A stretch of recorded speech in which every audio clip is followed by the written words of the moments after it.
श्रियकान्ताय कल्याणनिधये निधयेतिनाम् श्रीवेङ्कटनिवासाय श्रीनिवासाय मङ्गलम् लक्ष्मी सविभ्रमालोक सुभ्रूविभ्रमचक्षुषे चक्षुषे सर्वलोकानां वेङ्कटेशाय मङ्गलम् श्रीवेङ्कटाद्रिशृङ्गाग्रमङ्गलाभरणाङ्गये मङ्गलानां निवासाय श्रीनिवासाय मङ्गलम् सर्वावयव सौन्दर्य सम्पदा सर्वचेतसां सदा सम्मोहनायास्तु वेङ्कटेशाय मङ्गलम् नित्याय निरवध्याय सत्यानन्दचिदात्मने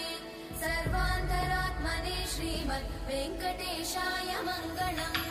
स्वतः सर्वविदे सर्वशक्तये सर्वशेषिने सुलभाय सुशीलाय वेङ्कटेशाय मङ्गलम्।